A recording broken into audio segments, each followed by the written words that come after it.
Today we're doing some self-defense training. Gonna do some shooting drills out here with revolvers, 357 and 38s. Let's have a little fun.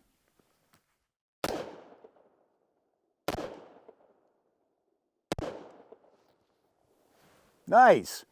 Those are some stout 357 loads, my 2.5-inch model 19 Smith & Wesson. I've had this thing about forever, and it still shoots real good. That was a fair bit of kick. Let's ring a little steel while we're down here at the 7-yard line.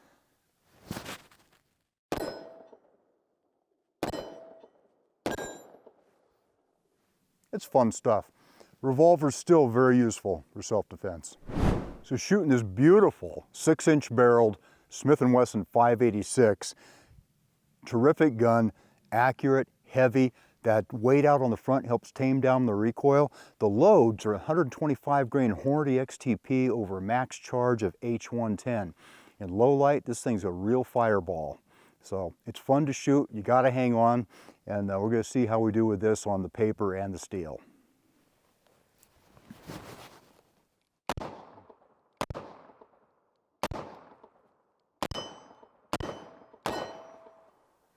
It's real fun to shoot. Doesn't kick near as bad as my little 2.5-incher with the wooden grips, so a lot less recoil, nice grips to hang on to, and this kind of gun can handle the recoil of those very stout Magnum loads just fine. It makes it easy for the shooter to control them. And that's a good thing. Guy Miner here from UltimateReloader.com.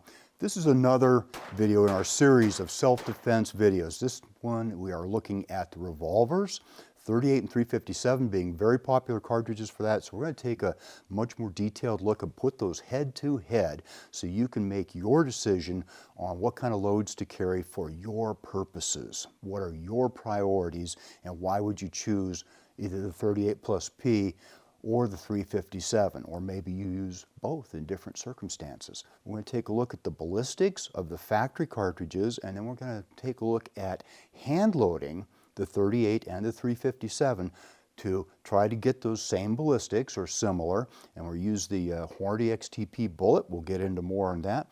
We're going to talk about the cost calculation. Some of that factory ammo is really expensive, and do you save money by hand loading? Can we do it? We're also going to go ahead and do some shooting on this, some action type shooting. I'm going to give you my impression of the gun and the load. I've been shooting 357 and hand loading for it for over 40 years, and I want to share some of that experience with you. So revolvers have been used for self-defense for a very long time now. I brought in a couple old ones just to show you. They're even older than me.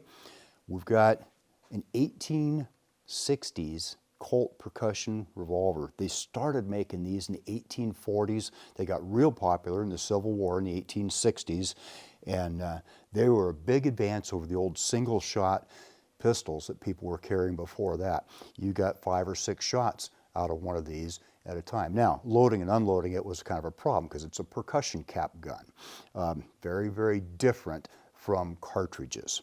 Didn't take long before there were cartridge guns showing up shortly after the Civil War got really popular, and people think that it was just Colt and his Peacemaker, the single action army, single action pistols. No, Smith & Wesson came out with a double action revolver for self-defense, for protection back in 1870. Put this thing into production and it became very, very popular. Now it's not a 357, it's a 44, not a 44 Magnum, not a 44 Special before all that.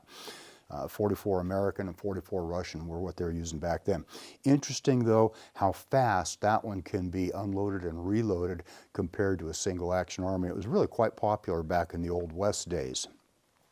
About the 1920s or so is when the 38 Special started really making its mark. It replaced the earlier 38 Long Colt, which was a pretty anemic round and not all that, just not very powerful, not well received.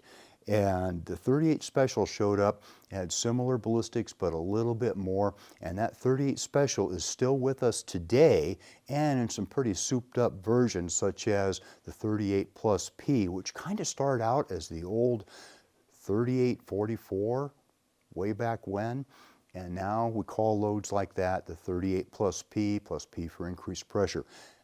Also in the 1930s, we got the 357 Magnum all the way back in the 30s. That is almost 100 years ago.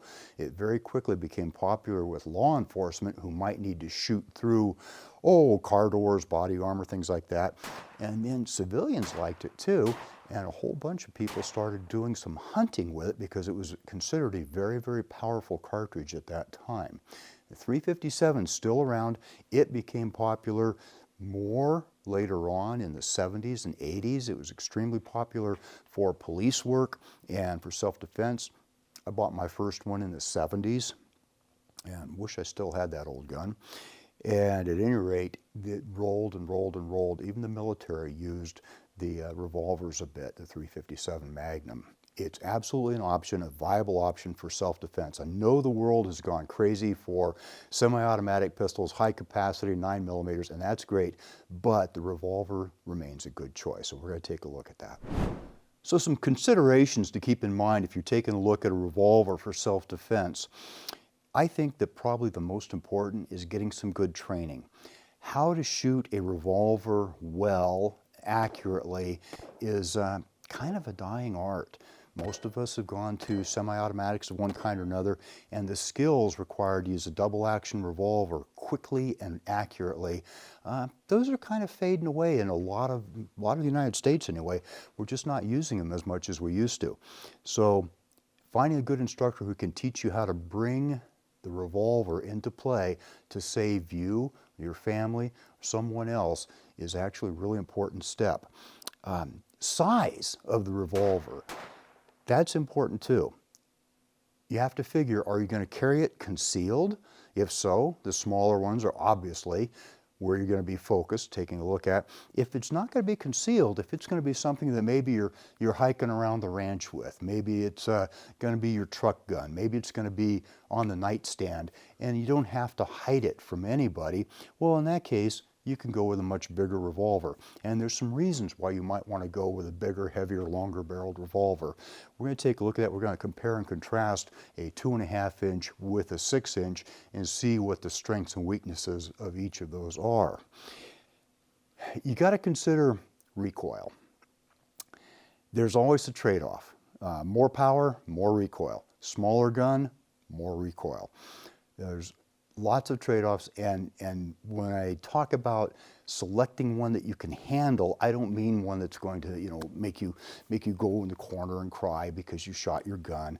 No, it's be able to control that recoil and get back on target quickly, shot to shot to shot to shot, and place those rapid-fire rounds in the kill zone of your attacker and shut him down, stop the threat. Why might you want a revolver instead of a semi-auto? Good question. There's some great semi-autos out there. The military obviously is almost exclusively semi-autos. Cops use almost exclusively semi-autos. And I would say that these days, almost all civilian shooters are using semi-autos. That is way different from when I was a young guy and almost everybody had a revolver. Big revolution in the 80s and 90s and kind of turned the handgun world over. Mr. Glock really capitalized on that and brought out some pretty amazing guns. I would say that the revolver is especially useful for people who may not get comfortable with a semi-auto. All that stuff that you have to do to operate some semis, the slide going back and forth, racking the slide, brass flying out all over the place. The revolver is just a simpler thing for people to get used to, and I think that it has a really big attraction factor for people who are new to handgunning or aren't going to put in hours and hours at the range mastering a semi-auto. All things to think about. So I got briefly into some of the history of the 38 and 357. Take a quick look at some of that. Yeah, it was the 38 Long Colt in 1902 got replaced by the 38 Special. which then went on to dominate police and civilian use for decades, up until like the early 1990s and late 1980s. The 38-44 kind of transformed into what we call the plus P now, the 38 loaded to higher pressure. Cops and other folks were looking for even more. In 1935, Smith & Wesson came out with the .357 Magnum. That had a whole lot of velocity. What they did to get more power out of the .357 is they essentially doubled the pressure level from what the .38 could handle to what the .357 would do.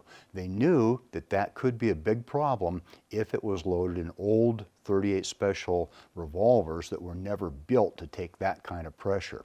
So they made the case on the .357, 0.135 inches longer, so it theoretically won't fit in a .38 special revolver.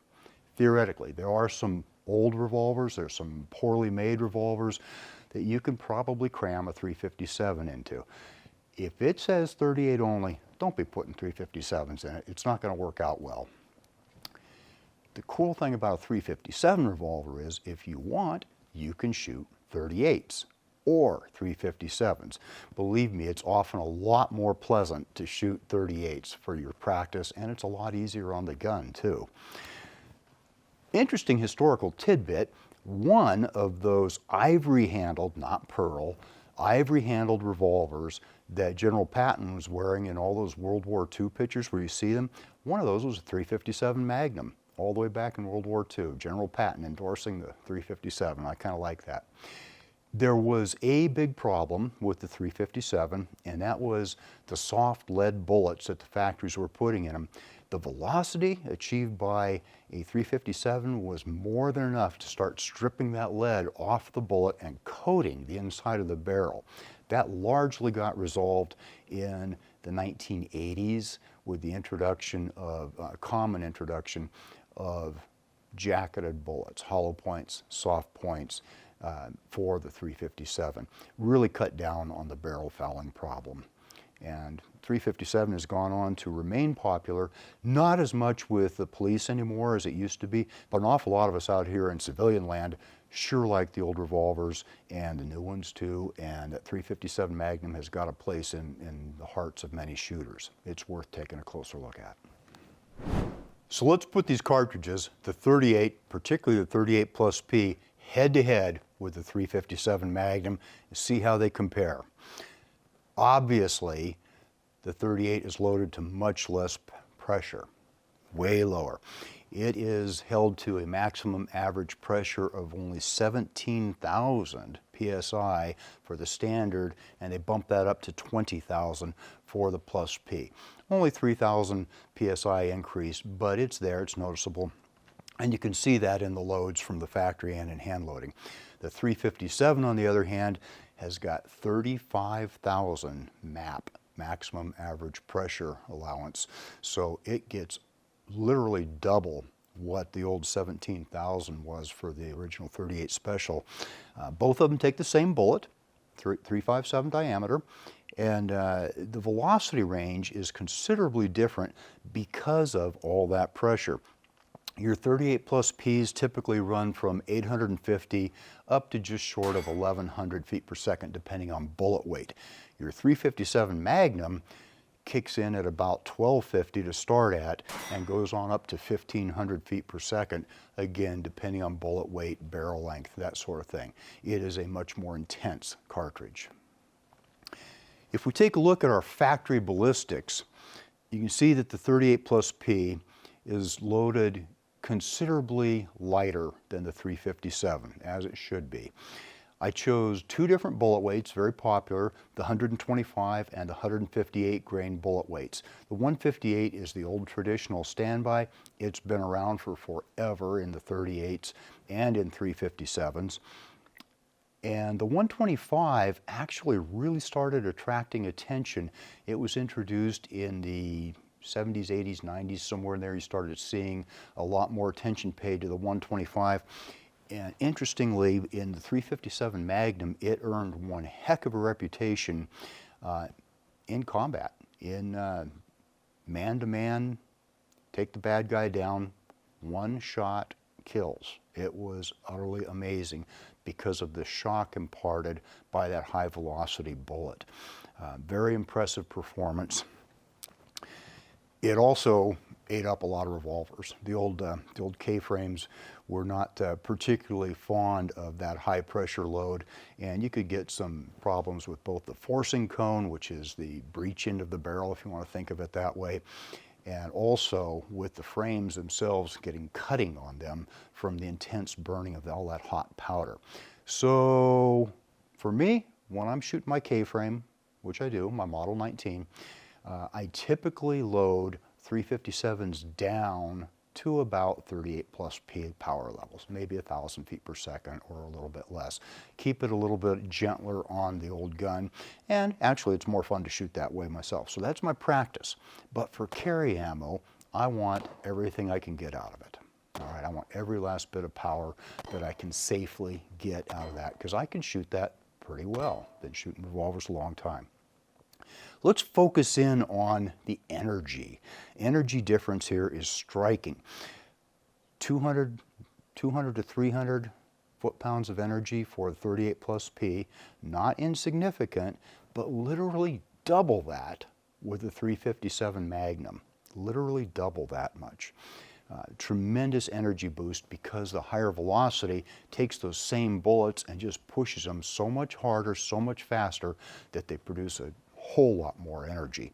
That sustains itself downrange pretty good. If you have to use these things out to, say, 50 yards or so, again, you are still in the 200s with the 38 plus P, but you're still in the 400s, the upper half of the 400 foot-pounds of muzzle energy. Well, it's not muzzle energy there, it's 50-yard energy. And that's a lot of wallop. It really is. That's a lot of power to be putting downrange and inflicting on your target. There are a lot of choices of self-defense ammo with both 38 plus P and the 357 Magnum. All the way down to the plus P 38s there, you've got Hornady has a very interesting looking 110 grain bullet. That's that FTX bullet at almost 1,100 feet per second it's rated at. And then you've got more standard stuff, the Federal Hydroshock 129, that's a respected bullet, 950 feet per second. And then all the way down there on the bottom we've got Winchester with their 125s at about 945, and we've got the Spear Gold Dot 135 grainer at 860 feet per second. Those are all pretty serious 38 loads.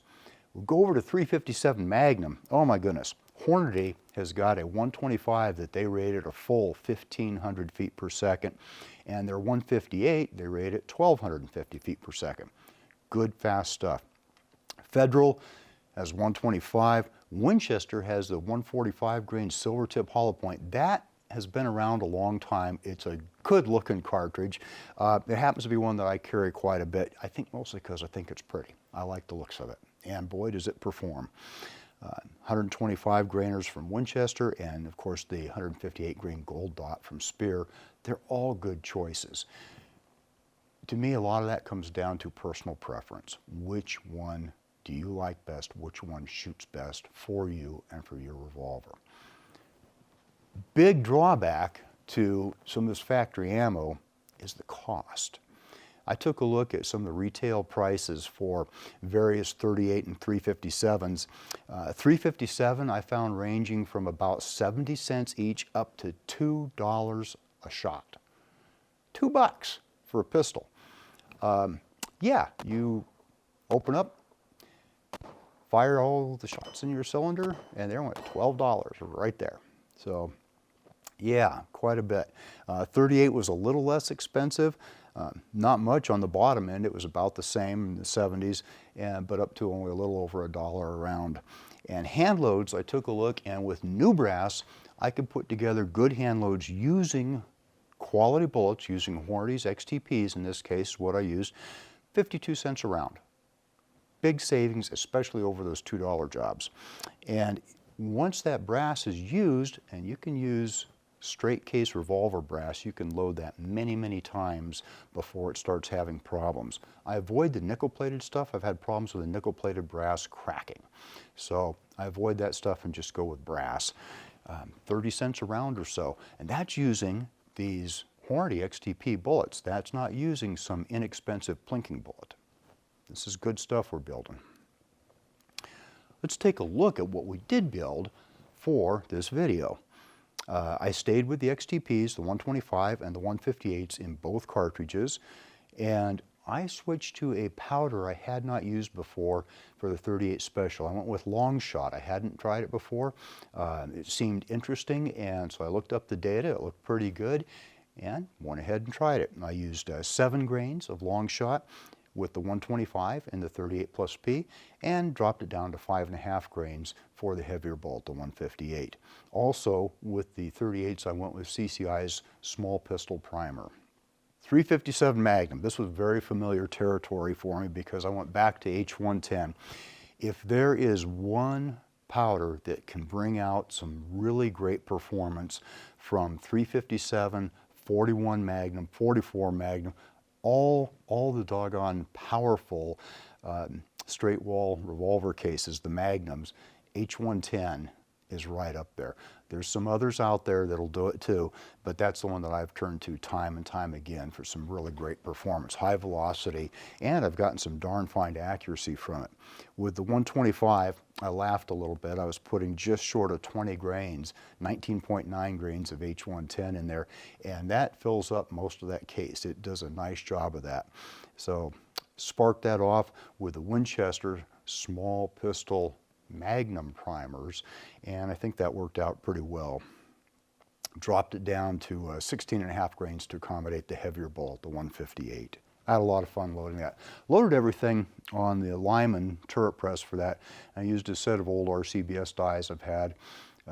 They worked pretty darn well. I added a 4th die, so I had my sizer and decapper. I had a flaring die to go ahead and bell out the case mouth so it'll accept the bullet more easily.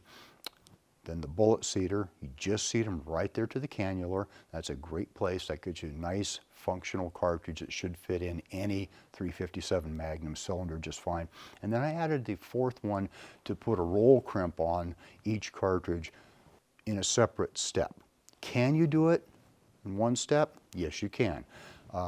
I find that sometimes I have a hard time making that all happen without crumpling up some cases. So going to the 4th step in there and crimping separately, that's worked out really well for me. Another die you might want to consider for that job is one of the collet dies like Lee's factory crimp die.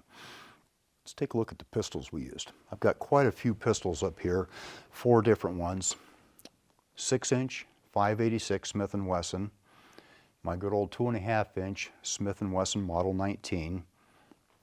Henry's new big boy revolver with a 4-inch barrel and a little J-frame Model 60 with a 3-inch barrel, adjustable sights. It's a pretty nice 5-shooter. I brought the Model 60 along for this because a lot of people turn to the small, lightweight, compact J-frames as a concealed carry revolver. Most of them are probably with 38s, which makes a lot of sense because the smaller and lighter your revolver is, the harder it's going to kick, the tougher it is to shoot well. So use them with the 38s is a good idea. And that short barrel and rudimentary sights that are on a lot of the old J-frames, it's a difficult gun to shoot well, particularly at distance. This one goes along with me a lot of times when I'm fly fishing, when I'm just rambling around up in the woods, maybe with my dog, and it goes with me a lot on that. So I like to have the power of the 357. I like the stainless steel, doesn't have a lot of care involved with it, that kind of thing. What we shot them in for our testing on the chronograph was we shot them in the 6-inch barrel to give you an idea what the full performance of the 6-inch barrel can do, and then also my 2.5-inch 357, which was the shortest barreled 357 we had available to us, to give you an idea of what your parameters are there for a pretty short barrel and a much longer barrel. The 586, very, very nice to shoot, and get into that on shooting impressions, and you get a chance to see what it actually does. Something to keep in mind is that the factory ballistics and the stuff that you find in most loading manuals is all geared toward longer revolver barrels. In fact, I'm sure that some of the test stuff is done on closed breech firearms, something with maybe a rifle type action, that sort of thing, because they're not venting out any gas in between the barrel and cylinder and losing velocity that way. So you get some pretty amazing velocities that you can read about in your load manuals and the factory specs that are really, really hard to reach for a hand loader, especially if you're loading in a shorter barreled revolver. You can see the weights vary on that quite a bit. We've got those light of 33 ounces, which when I hand people my little Model 19, they say it's heavy because they're used to really lightweight polymer framed 9mm these days. So they think it's heavy, and then they get a hold of the full 6-inch and it's like, oh, that's even heavier. Heavy is good when you're shooting powerful loads. It tames the recoil down a little bit. So heavy is pretty good. This is a lot of data, okay? And we're going to take a look at it. I'm going to try and keep it pretty simple. And I want you to take a look at two things in particular.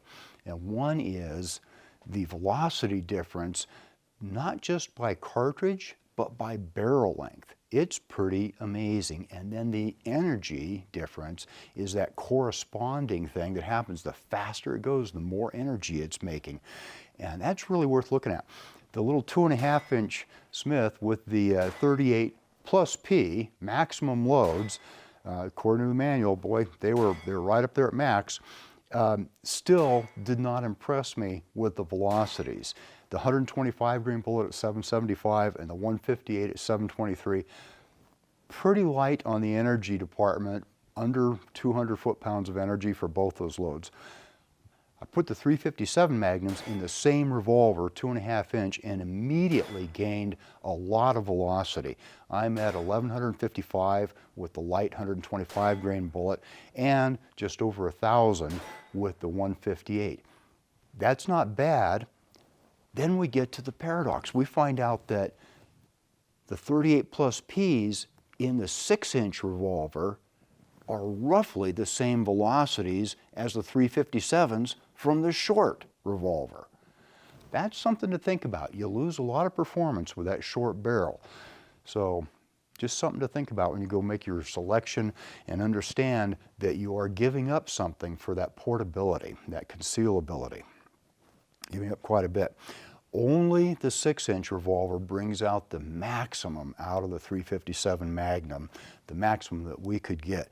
1,400 feet per second, 1,408 actually from the 6-inch and the 125s. That H110 is getting enough barrel length there to do its job and to get that bullet accelerated up to one heck of a good velocity. I know the factory ones are rated at 1,500 feet per second, but again, that could well be from a closed breech gun, could be from a longer barrel, who knows. 1,408 is pretty doggone good out of a revolver. 1,200 feet per second for the 158s, that's almost factory specs for the 158 grain ammo in a 357. So I'd say we're doing pretty good on that. The energy figures are amazing too. We're up over 500 foot-pounds of energy at the muzzle as opposed to 100 and some odd for the 38s out of the short barrel. Power factor, oh yeah, we're making good power out of the long barrel 357 and fairly anemic with the 38 plus P out of a short barrel. Not a whole lot of power, not a whole lot of recoil either. Things to think about. How long do you want that barrel and what kind of ammo you're going to feed it. So shooting impressions. These things are fun to shoot. I have always enjoyed shooting revolvers, and it was a real treat to go ahead and spend a half a day out here at Ultimate Reloader just blasting 357s and 38s downrange. Felt good to be out with the revolvers. I did notice that my skills had deteriorated a little bit. My reloads weren't as fast as they should be. My double action work wasn't as smooth as it should be, but that's okay. I got to work on it for quite a few rounds, and maybe I'll get better again. The little Model 19, this little guy, this 2.5-inch barrel, delivered what I felt like was heavy recoil, particularly with the Magnum rounds, but it was still quite controllable. Some of that is because I've been shooting that particular gun for, at least 25 years. And Yeah, we kind of know each other pretty well. So it felt good to me to be busting some Magnums downrange, and of course the 38s kick less. It is very quick to bring into action. I have a little concealment type holster over here, a Galco. Hugs it nice and tight to my body. It's real easy to conceal with just an overshirt or a vest or something like that. And I can have that up and out pretty fast. Not like Bill Jordan, but pretty fast. If you want to see fast, take a look at some of the old videos out there on Bill Jordan with his revolver work. The 586, wow, that is like a Cadillac. It is so nice to shoot.